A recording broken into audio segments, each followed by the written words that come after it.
आज का हमारा टॉपिक इक्विवेलेंट वेट। तो पहले हम बात करते हैं एलिमेंट। किसी भी एलिमेंट का इक्विवेलेंट वेट वो मास होता है जो हाइड्रोजन के एक पार्ट से क्रिया करता है, या ऑक्सीजन के 8 भाग से क्रिया करता है, या क्लोरीन के 35.5 पार्ट से या भाग से क्रिया करता है, या किसी रिएक्शन में उनको विस्थापित करता है। तो किसी भी एलिमेंट का इक्विवेलेंट वेट निकालने का फार्मूला होता है equivalent weight of element is equal to atomic mass upon valency. अब जैसे हमको कैल्शियम का इक्विवेलेंट वेट निकालना है, तो कैल्शियम का कॉन्फ़िगरेशन 2882, तो इसका एटॉमिक मास 40 होता है। तो इसका हम इक्विवेलेंट वेट जब निकालेंगे तो equivalent weight of calcium will be 40/2। Valency 2, calcium generally 2 electron lose करता है, डबल प्लस लगाता है, तो इक्विवेलेंट वेट कितना हो जाएगा कैल्शियम का 20। इसी तरीके से हम सोडियम का निकाल सकते हैं। सोडियम का 11281, तो सोडियम का एटॉमिक मास 23 होता है, वैलेंसी सोडियम का 1 होता है, तो atomic mass of sodium will be 23। तो atomic mass of element is equal to equivalent weight of an element is equal to atomic mass upon valency.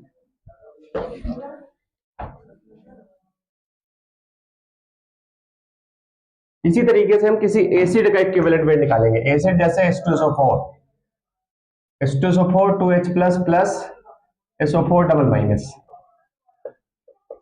Equivalent weight of acid is equal to molar mass upon basicity. तो molar mass of H2SO4 calculate कर लेंगे, 98 आ जाएगा।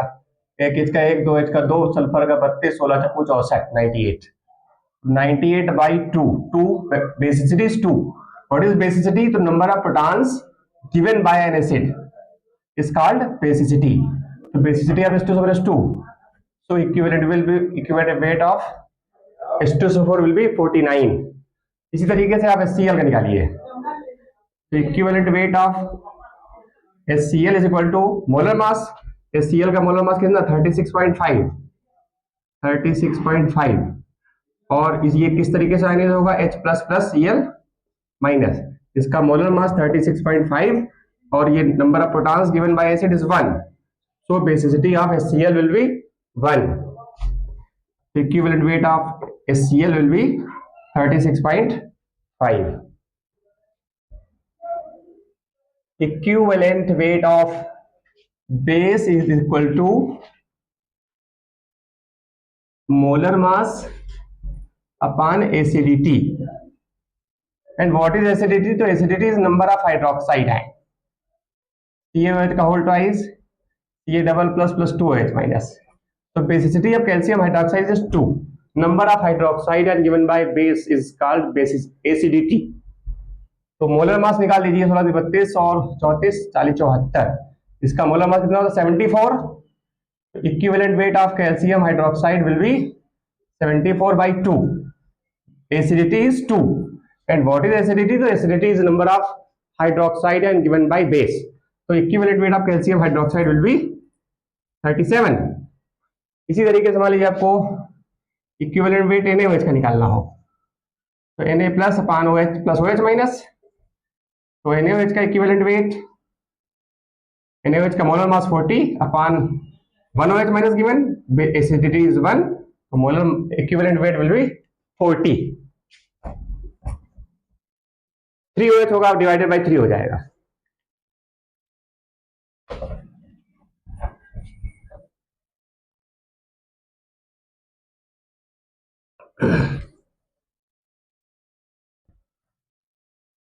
अब मान लीजिए किसी salt का equivalent weight निकालना है, फॉर एग्जांपल Na2CO3। इसका मोलर मास निकालेंगे आप 106 आएगा। कैसे निकालेंगे? Na का 23 होता है, तो 23 2 46, कार्बन का 12, O का 16 3 48, 106। This is the molar mass और Na2CO3 किस तरीके से आयनाइज होगा, N2Na plus plus CO3 double minus. तो equivalent weight of salt is equal to equivalent weight of salt is equal to molar mass upon total valency of cation or anion. तो molar mass 106 and total valency कितना हो जाएगा, 2 plus का हो जाएगा, 2 minus का हो जाएगा। तो वैलेंसी ऑफ किसी एक का लिखना होता है, तो बाई 2, तो कितना आ जाएगा इक्विवेलेंट वेट, 53 आ जाएगा। तो equivalent weight of salt is equal to molar mass upon valency.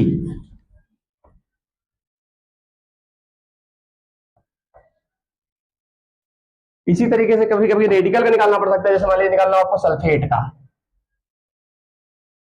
Radical, equivalent weight of radical is equal to mass upon valency. 16 चक्कू 64, 64 और 32, 64 बजे कितना हो जाएगा, 96/2।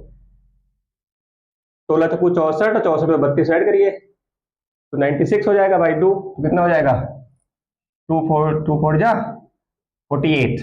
तो 48 will be equivalent weight of sulphate radical. तो किसी भी रेडिकल का इक्विवेलेंट वेट निकालने का formula mass by valency, valency में charge.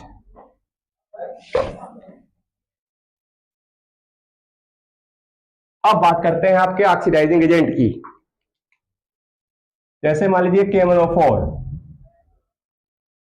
Plus H2SO4 plus FeSO4 कैसे कन्वर्ट होगा, K2SO4 plus MnSO4 plus Fe2SO4 का होल थ्राइस प्लस H2O। तो KMnO4 एसिडिक मीडियम में ऑक्सीडाइजिंग एजेंट होता है। कैसे जब समझिए, K का ऑक्सीडेशन नंबर +1, O का -2, Mn का आप कैलकुलेट करिए +7, H का +1, O का -2, S का +6, Fe का +2, +6, -2। ये कैलकुलेट करना ना है तो प्रीवियस वीडियो को देखें। Na +6 double +6 -2 +3 +6 -2 +1 -2। तो किसी रिएक्शन में आप ऐसे समझिए, अब जरा +7 यहां पे चार्ज है, यहां पे रिड्यूस हो गया 7 to 2, तो ऑक्सीडेशन नंबर कम होना क्या कहलाएगा, रिडक्शन।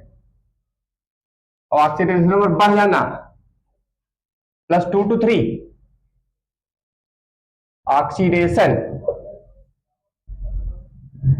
और रिएक्शन में जिस कंपाउंड का ऑक्सीडेशन होता है उसी को हम कहते हैं रिड्यूसिंग एजेंट,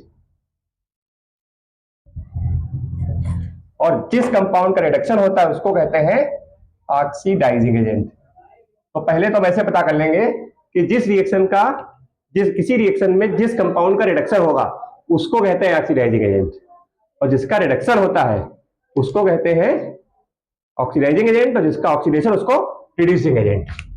तो अब equivalent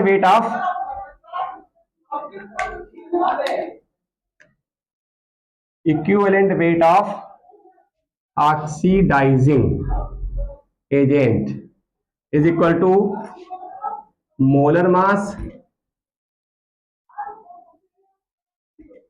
upon decrease in oxidation number +2 +7 to +2, यानी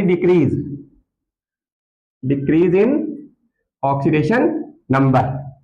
तो KMnO4 का मोलर मास निकालेंगे, इसका मोलर मास आता है 158, K का 39, Mn का 55 और 16 4 जा 64, 158 और change in oxidation number 7 to 2 5, तो 5 3 जा 5 1 जा